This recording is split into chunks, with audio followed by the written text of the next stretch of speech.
Hey there, this is David Wong. This is the new episode of the podcast.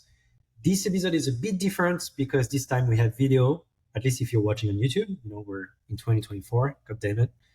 And for this episode, I did something different. I'm interviewing two people. One of them is Kevin Hurley, who I used to work with at Libra and DM, who's an amazing human being and engineer, and who was in the payment industry before. We worked together for 2 years on that cryptocurrency. I went on to work at Mina. He went on to work at LightSpark, which we'll talk a bit about.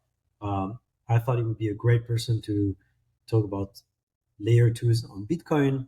And another guest, this time we have two guests, is Akselrod. And he's basically one of the OG Bitcoiner, very knowledgeable all around about Bitcoin. He works at LightSpark also, and he's actually one of the people that were cited on the original Lightning Network Bitcoin Lightning Network paper, which we're going to talk about also in this episode. I kind of wanted to stop talking about Bitcoin. I've talked about Bitcoin for many episodes. I really wanted to do maybe one or two episodes about Bitcoin, but there's so many things to talk about, and Bitcoin is like sort of cool again with a bunch of new layer twos coming on Bitcoin, and we'll see what layer twos are.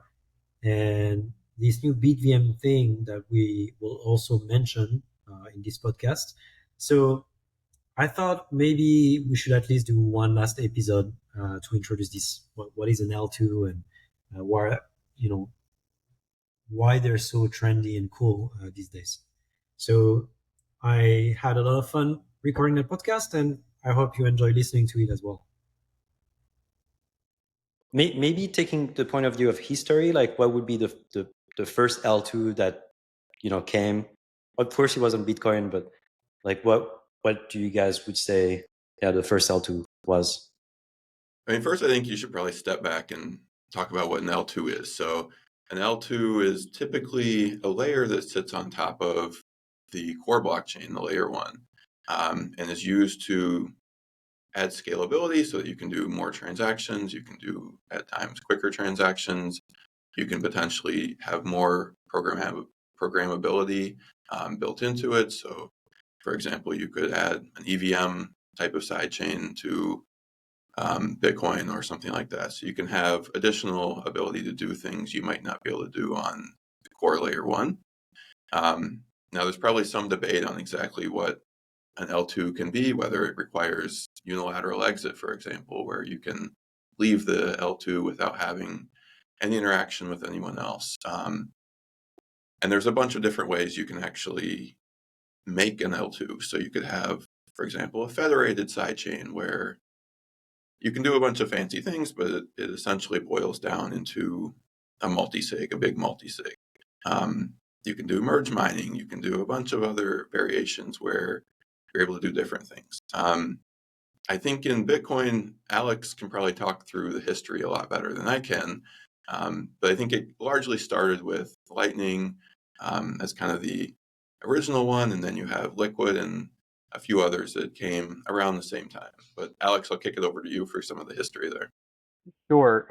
Also, can I interject just before? So it sounds like I always had this idea that they were like very simple L2s that Bitcoin started with, and I don't actually know if these were L2s by the definition of L2s, but I remember people talking about like Namecoin and colored coin and these kind of things. I remember Blockstream doing some stuff maybe before Lightning Network was a thing, but I'm not sure. Yeah, so when you talk about the first L2s, I would definitely say that Namecoin is one of them, Colored Coins is one of them. Initially, kind of the Stillman style payment channels that were proposed, but never, they were implemented in Bitcoin J, but never really took off because there was no CSV, CLTV opcodes. There was no malleability fix that came in the form of SegWit in 2017. So the Spillman style payment channels never took off. So Bitcoin J is a Bitcoin protocol implementation in Java. It was used by some of the very early, you'd call them SPV wallets. They're like light client wallets. Bitcoin wallet for Android, and Multibit, I think, were the ones that used it. Mike Hearn was the main developer, and Matt Corallo, who right now works on Lightning, was actually contributed the implementation of payment channels to Bitcoin Day back in 2013-ish. Okay. Maybe 2014. And so if we go back to these like simple L2s that were proposed, like how would like Namecoin, what's the difference between Namecoin and Colorcoin, and like what are these things? Sure. So Namecoin was basically, I think it might actually still be in existence. It's a merge mined separate blockchain. So the idea is that miners could mine both Namecoin and Bitcoin, spending only on the Bitcoin proof of work, but committing to a block for Namecoin in the Bitcoin block Coinbase. And that basically let Namecoin have essentially the proof of work security of Bitcoin, as long as Namecoin nodes would validate the Namecoin blockchain. As far as colored coins, that is a way to mark UTXOs on mark transaction outputs or color them, allowing kind of like ordinals to be allowing for that marking to propagate according to a set of conventions. Okay, so is that this kind of like protocol where you use up return as like a trick to like, so that like special clients can like understand transactions on Bitcoin differently from like?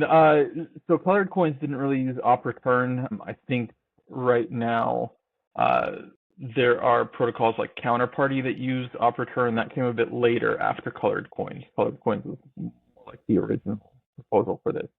Colored coins let you spend an output, and when you do, any outputs that are from the descendant transaction were also colored the same way.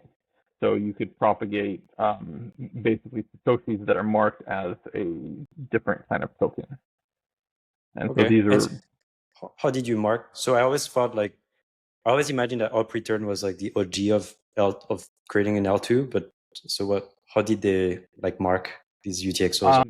I don't remember exactly how they were marked. I think it was basically an agreement where you have a UTXO that had a certain amount of that had a certain number of sats in it, and you would mark it outside of the Bitcoin blockchain as this is the parent UTXO of this token.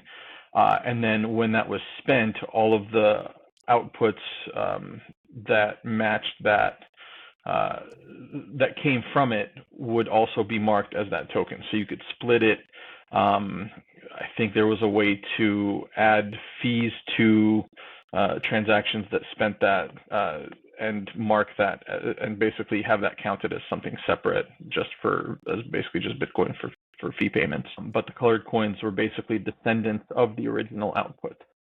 And you see something kind of similar with even Taproot assets today, the newer proposals for L2 tokens on top of Bitcoin, where there's an initial output that's marked a certain way, and then descendant outputs from it are considered marked in the same way.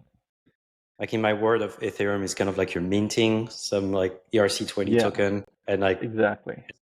Op return wise, so op return itself came a little bit later as far as its use in data storage, but one of the most interesting uses, I think, is open timestamps, and I think that's also one of the simplest uses.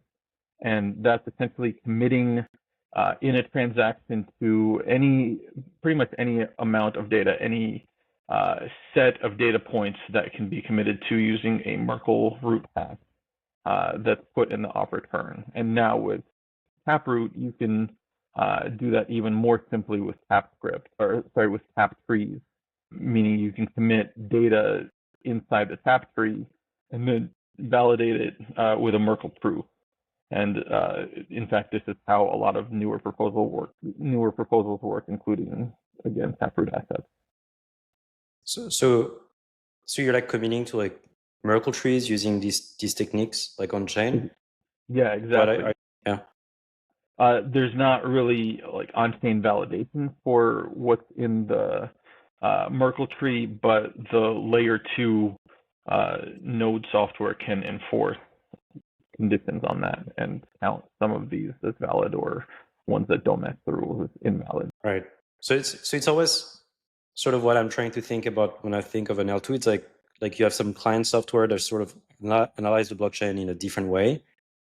And so you have some like opaque data on the L1, and that opaque data only has sense on this L2, which is the L2 doesn't really exist. It's just the way you interact with it with your spatial client, I guess.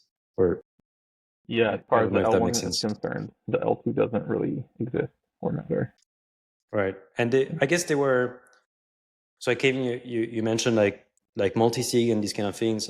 I feel like there's always a tension between like what can be called a sidechain and what can be called an L2, especially in the Ethereum world. Like everybody fights all the time about that.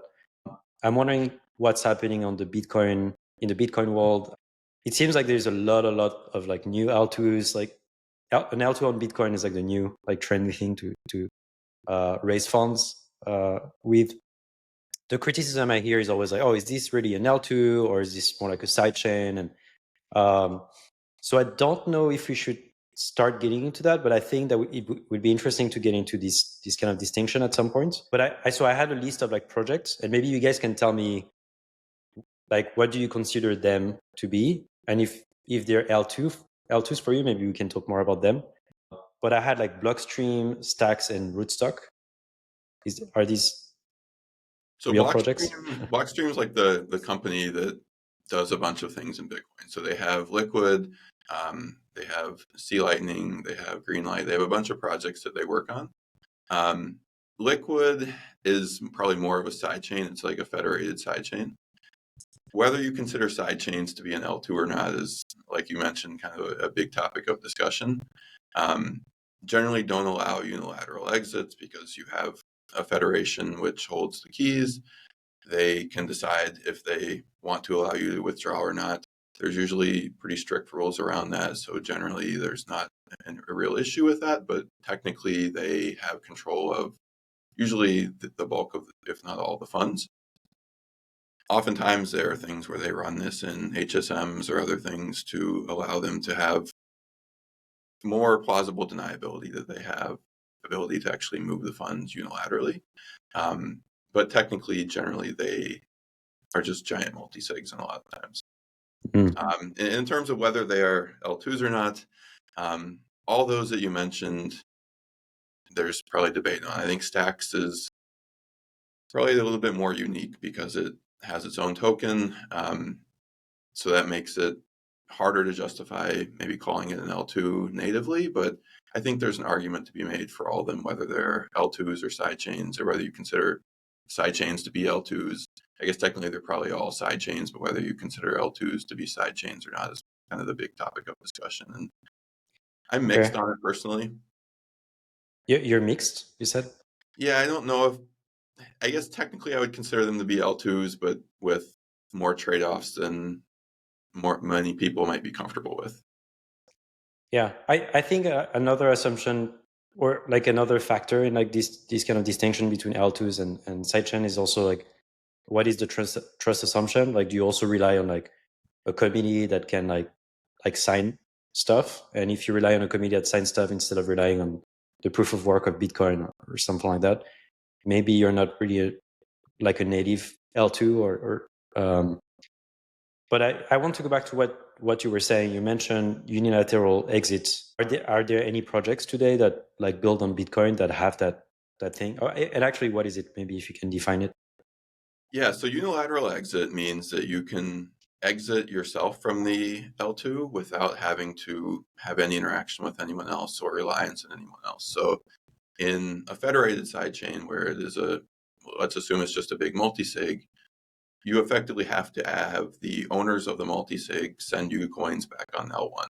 So if you sent coins into this big multisig contract, that's now put in, that's kind of the peg in to the sidechain. When you want to peg out, you have to get all the all the entities that can sign off for the multisig, you have to have them sign off so that they can spend the coins back to you on L1. On Bitcoin, I believe the only one that actually has this property right now is Lightning, because you can do a forced closure of your channel where you just close the channel and then you'll be able to recover your funds on chain at a later point, so let's say a couple weeks. So you don't actually need the counterparty to be involved at that point to withdraw your funds. I don't know, Alex, are there any others right now that have unilateral exits? Not that I can think of in wide use.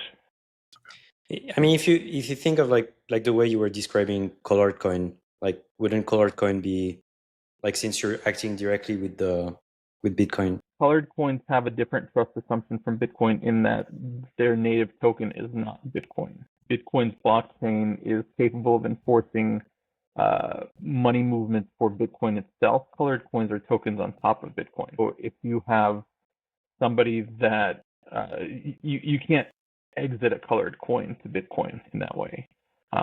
You can only trade it for Bitcoin.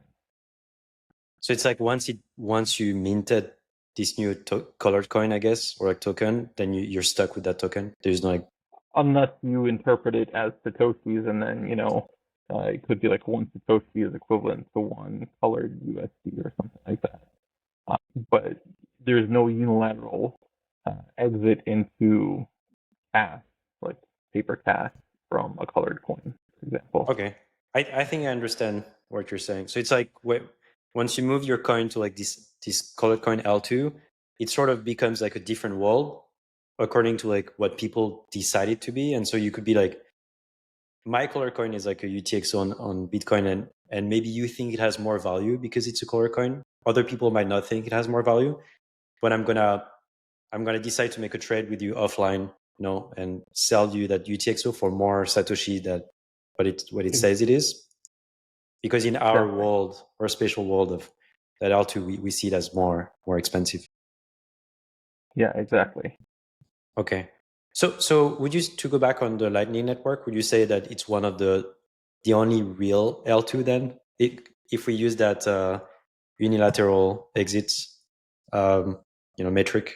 Yeah, if that's how you're defining an L2, then I think it's the only one that really meets that criteria that's in wide usage on the Bitcoin network. There are others that are being proposed with additional opcodes that you can potentially do that. So there's CatVM, for example, which will use TopCat, which I think that will allow you to do unilateral exits. Correct me if I'm wrong there, Alex, but I believe OpCat allows you to do unilateral exits. I think maybe if you have ZK Verify, I think you can also do that from some ZK rollups. But all these are things that aren't in existence right now. So you need a fork of Bitcoin to use these things? Yeah, you need new opcodes to actually be able to do some of these things. Okay. So I guess maybe let's talk about sidechains. Like, so you guys mentioned Liquid. I've heard of like Merlin as a sidechain. People talk about the fact that a lot of Bitcoins exist as rat Bitcoin on chains like Thorchain. So do you consider all of these things sidechains, and are there like common patterns in sidechains or like this kind of like network? Imagine that I'm 5, and you want to explain these kind of sidechains to me. Like, how would you even start? So there's a few different patterns that you can see on sidechains. So one is kind of that multi-sig model where it's a federated sidechain.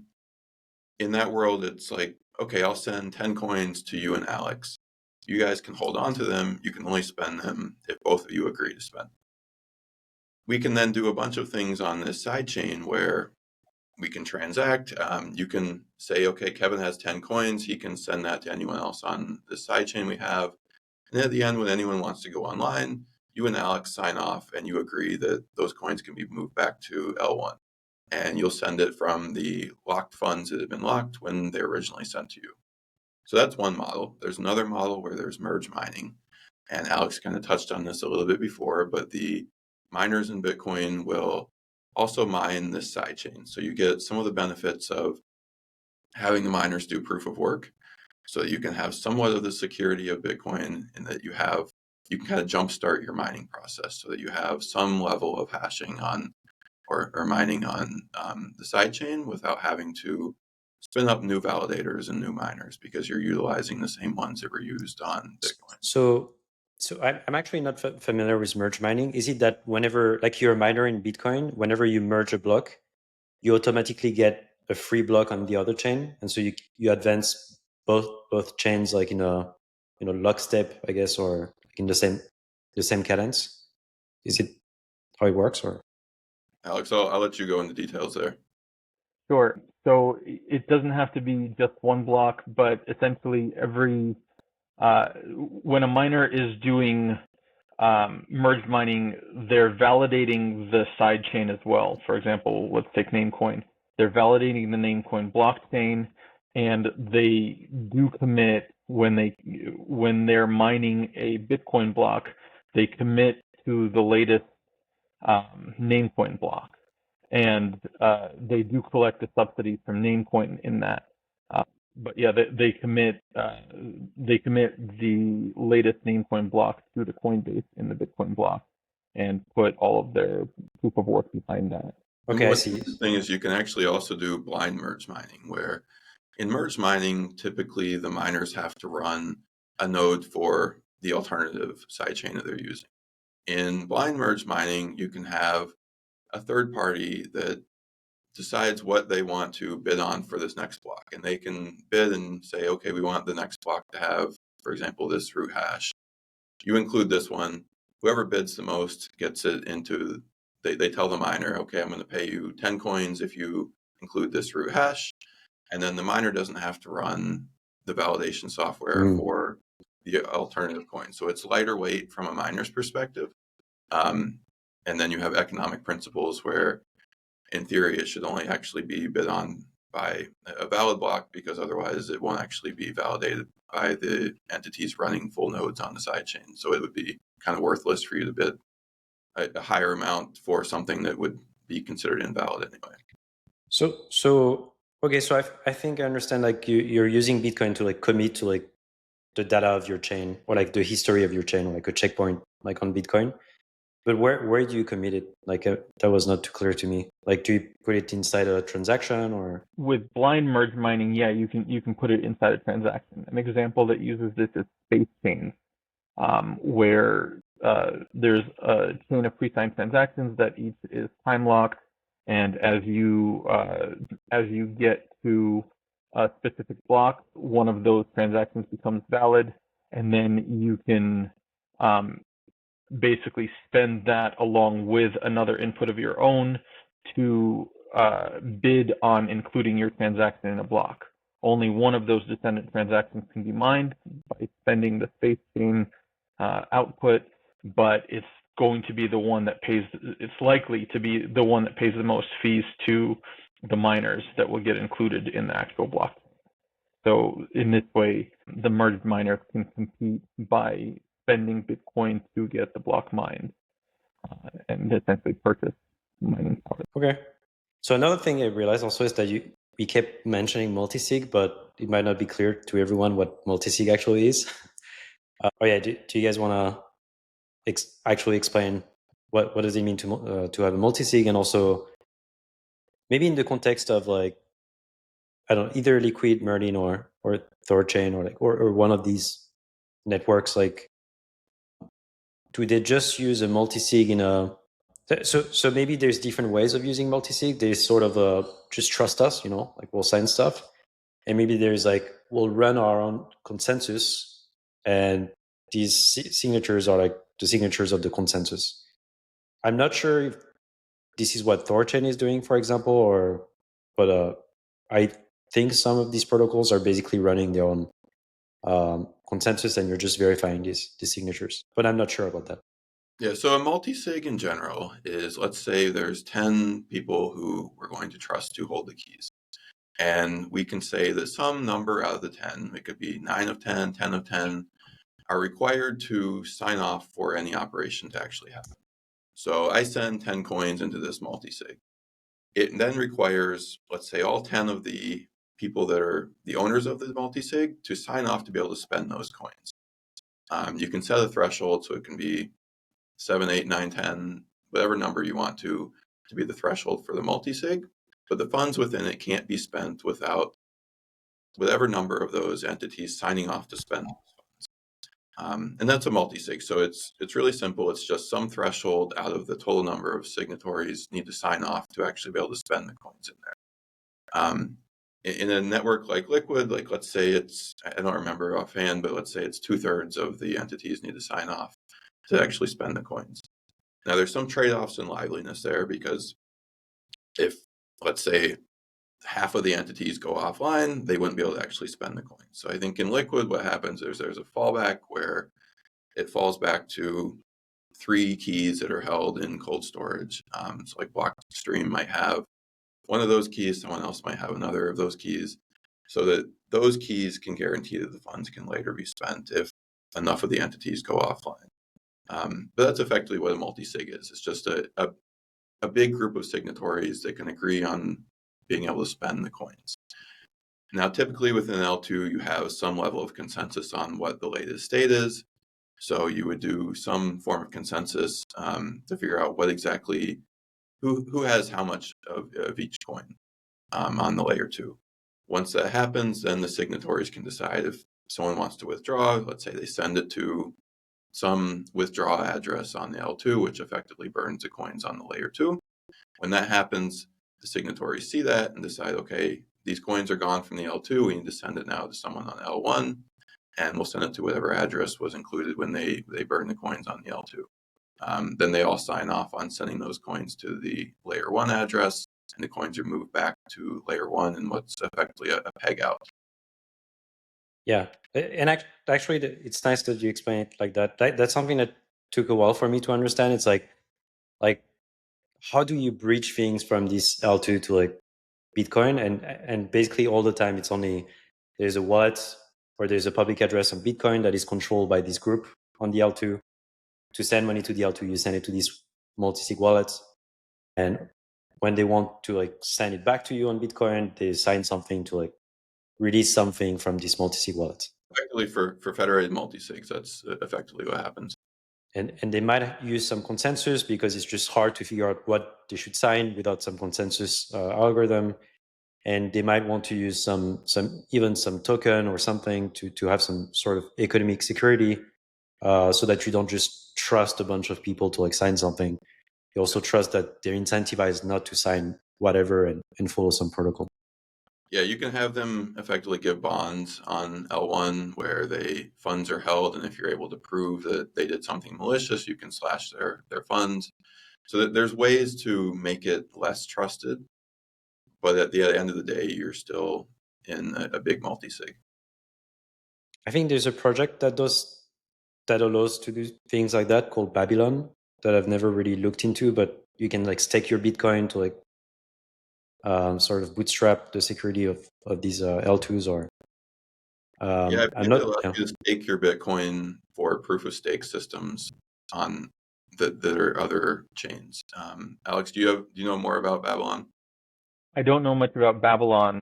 I know that, for example, Join Market uses fidelity bonds like this to ensure behavior of the makers of the Fidelity bonds, like real world assets.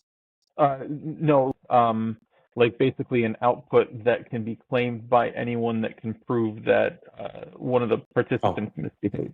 Okay, so not Fidelity. No. Broker. Oh, Fidelity, like acting right, acting according to the protocol.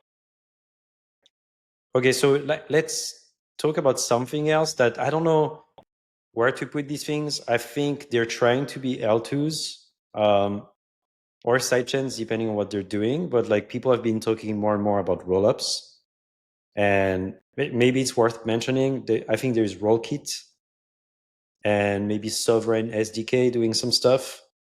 To my knowledge, they might work in the same sort of multisig fashion, but I don't know if you guys knew more about what I know on this front. So really the new paradigm that has kind of enabled a lot of rollups on Bitcoin, or in theory will enable a lot of rollups on Bitcoin, is BitVM. So BitVM at its core is taking any program, compiling it down into NAND gates. And you can form any program out of the sufficient number of NAND gates. The theory is that you can then use that to create any program that you want to on Bitcoin. Ideally, any Turing complete, or it's a Turing complete VM, where you can do anything that you potentially might want to. Now, the downside is it's actually pretty complex because you're breaking every program down into NAND gates, which can get to be pretty large. In reality, you can simplify that some, and it's not truly NAND gates for every single thing, but in practice, it's easy to think about it as just a bunch of NAND gates where you can have any program, you can execute it on BitVM, which is just a bunch of NAND gates again in a program that's sitting on Bitcoin. What you do is you actually run that off-chain. So you only actually go on-chain if you need to dispute something. But you have this program that can then, you can think of it as compiling to be able to execute any arbitrary program.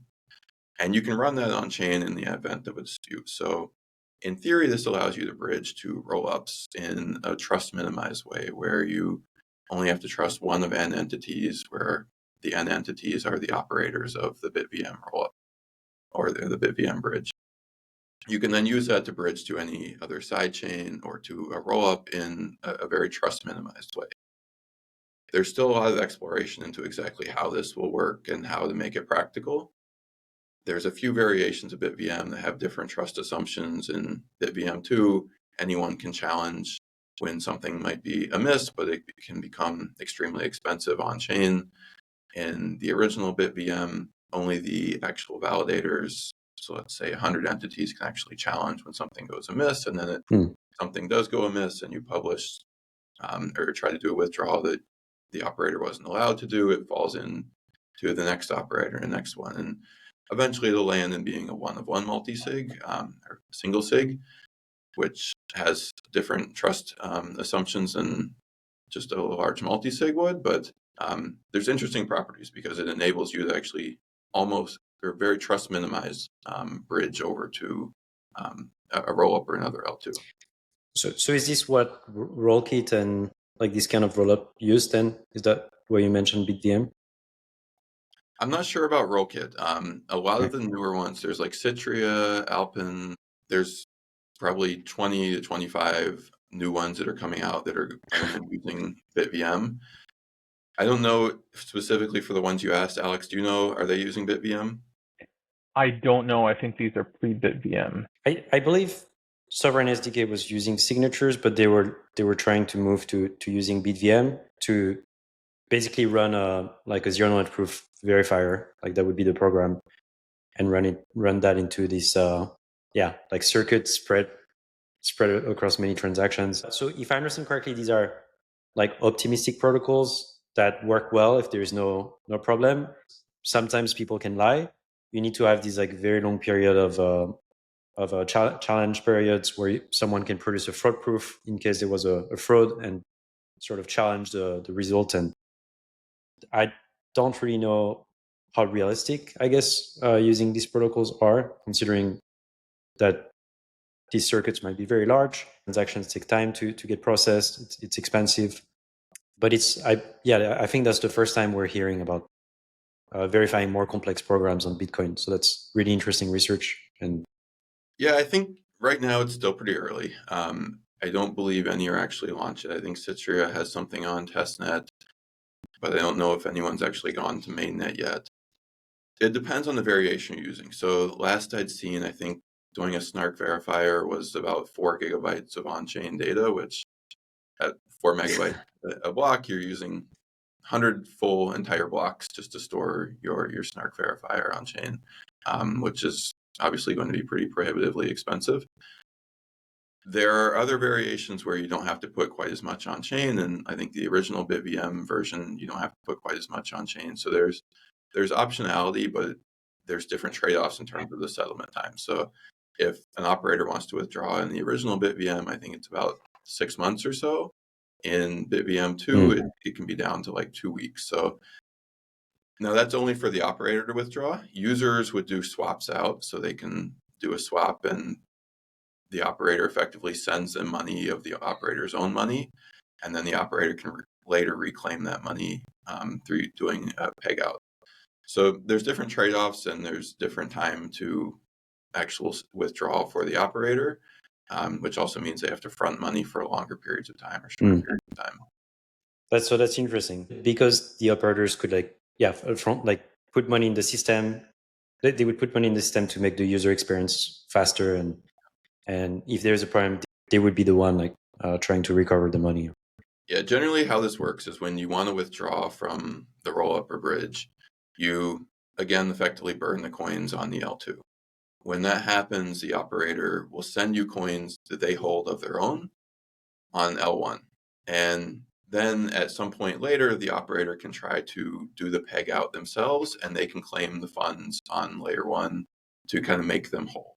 So they're fronting you the money for some period of time, and then they can later reclaim those funds on L1. Okay. Very interesting stuff. Maybe we'll have another episode on BitVM in a few months. So I think it's a good time to talk more about the Lightning Network. I was wondering what question should I ask to sort of segue into that?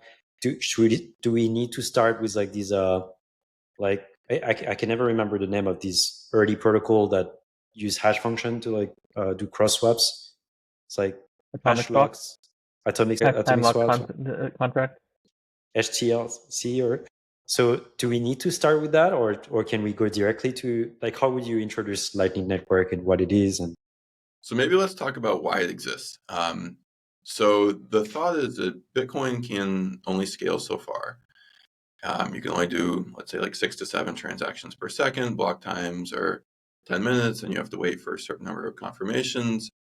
It can be relatively slow and expensive. And where Lightning comes in is it allows you, in theory, infinite throughput. You can send transactions immediately, have instant settlement at extremely low fees. So it allows you to actually scale Bitcoin to a place where you can do real-time transactions for negligible fees and do that in a way that's actually scalable. So that's kind of the theory behind why Lightning exists. It allows you to actually scale Bitcoin to something that is more usable for real payments use cases. Now from there, Alex, you're probably best to kind of talk through a little bit of the history of how it came about and how it got to where it is today. Sure. So there's kind of two parts to Lightning. One is the channel that's almost like a sidechain between two peers, where you have a multi-sig between two Lightning peers that can transact with each other, and then there's a pre-signed transaction that spends that multi-sig at every step of the way, and a new state is basically a new what's called a commitment transaction that spends that multi-sig. And then there's in modern Lightning, there's a penalty for broadcasting an old state, in that it's kind of like flashing, in that when one node broadcasts an old state, the other node can take all that money. There have been other proposals for update mechanisms for these channels, including duplex channels that use decrementing time locks that make it possible. That basically means the latest states have the earliest time lock and be spendable first, with new covenant-like constructions, including sig hash and reroute, for example. You can replace that state update mechanism. One example is like LN symmetry, which is called L2. Instead of a penalty mechanism, will eventually let us replace new states with old states with new states directly. So these channels are basically the first part of Lightning Network, and there's a variety of ways that they can work, and there have been multiple versions of them to make them work more efficiently on chain. And then to interrupt you for just 1 second. So kind of taking a step back, the way I think about Lightning at a high level is it's effectively like an abacus. So you have an abacus with beads on it, and the beads what's an abacus? Okay, so like the abacus was like the adding the Chinese thing to count, right? Yeah, or like if you ever went to like U.S. dentist office, they always had those toys where you could move the beads along these wires, and that's effectively kind of what Lightning is. So you have this abacus or this wire with beads on it, and the two sides are the two entities. So let's say I create a payment channel between myself and Alex. There's then these beads on the wire. I can push the beads over to Alex. He can push the beads on his side over to me. And that's how we transact. So we just push these beads back and forth, and the beads are Satoshis in this case. Yeah, this is a great analogy. This is Now, really great analogy. like a big graph of these. So Alex then has another wire between himself and you guys can again push beads. So if then I want to send to you, we don't have a wire directly between myself and you. So what I do is I push beads to Alex. Alex then pushes some of his beads on the wire between you and him over to you. And this is done in an atomic fashion so that either all the beads move or none of the beads move. Mm-hmm. And it's a big graph of these wires between individual entities with beads on them that can be pushed back and forth. And it forms this big graph. So then I can connect to someone that I'm not directly connected to by pushing beads along the route. And again, that's an atomic operation. So it's not like I would push beads to Alex and then he can keep the beads. He has to push them to you, Right. who might push them to another entity. But it's a giant graph of these point-to-point connections where it forms a graph that you can move beads along the path of. So that's kind of what Lightning is in theory. And this channel, it sounded so. Alex, you said like it's almost like users or like peers that create channels between them or creating a sidechain. It's almost like an L2, right? Since they exactly. Each of these channels is like its own little separate sidechain where there's a sequence of states that the channel has gone through. Right. So every time you're moving these beads, you're sort of creating a new update, like a new state or a new view. And, exactly. and there's like a cryptographic protocol to do that, so that you cannot just arbitrarily do these exactly. things. And then there's a second part of the Lightning Network, which, as Kevin said, makes these payments across multiple channels atomic, and that's HTLCs, which lock all of the payments in the payment path with a single hash, and then revealing the pre-image to that hash will commit that payment across the entire chain of channels that the payment goes. Okay, I guess it would take. I'm saying it would take like an entire episode to like explain this. It's hard to explain that without a whiteboard. I would like you really every need time I see these visuals to explain it well. But effectively, every entity along the path puts this hash time lock contract between them and their peer. And what they're saying is, okay, if the receiver of this reveals the pre-image of the hash, that means I can claim the funds. And we can put this on chain and I can claim these funds anytime. We establish this across every hop on the route. And then the receiver of the ultimate receiver of the funds says, okay, I have the pre-image to this, so I can claim the funds. So I give it to my immediate peer. And now we both know I can claim these funds on chain at any point. So we'll update our channel and remove the HTLC and say, okay, we settled it. We know we could go on chain at any point with this. So we'll just clear out the HTLC and say, okay, now Kevin has the funds and I push my beads over finally. And now I have the pre-image, so that entity has a pre-image so they can show it to their peer, and it keeps going up the chain of peers that were in the flow of funds, and they keep revealing the pre-image to the prior person, who then says, okay, now I agree that you could claim this on chain if you wanted to, so we'll settle out the HTLC, and it keeps going until it gets to the sender, and then everyone has effectively cleared out and settled the funds at that point. So it's interesting. So in the first episode of this podcast, I was explaining correspondent banking and how when you want to like pay someone somewhere in the planet, like basically you have these protocols that will find a route between their bank account and your bank account, and it might go through like several different banks and central banks and so on. And so maybe I don't know if it's a stupid question or an interesting question, but is there a notion of like central bank in this Lightning network, like peers that are connected to like more peers than others, and so it makes sense to try to connect to these peers because you'll go faster or cheaper to like someone else? I think that's always been a little bit of a debate. So there are hubs that are connected, are very widely connected, and oftentimes individuals or other businesses will try to connect to those hubs because it means you have an easy way to reach most of the graph. Now, the problem there is that can create some level of centralization, because if that hub goes offline, then it becomes much harder to transact because everyone is just connected to that one peer. So there's, I think, always been some debate on, are hubs good for the Lightning Network or bad for the Lightning Network?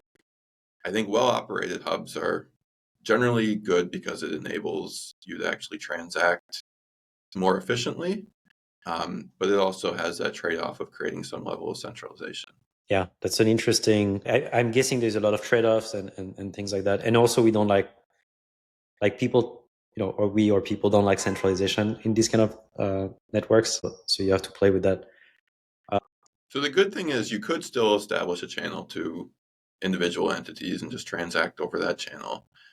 There's also a lot of different hubs you can connect to, so it's not just one entity that is a central player. There are many, and you don't actually have to connect to those. So from that standpoint, you can still keep the decentralization, but oftentimes it's easier to connect to a hub because they have good connectivity across the graph. So today, who uses the Lightning Network? Where is it? And also, maybe that's a good moment to talk about where you guys work and what you guys have created with LightSpark and how it relates to the Lightning Network. So what we do at LightSpark is we are trying to enable payments over Bitcoin, or enable Bitcoin payments. And the way we're doing that is on Lightning, which, as we discussed, is a layer 2 for Bitcoin.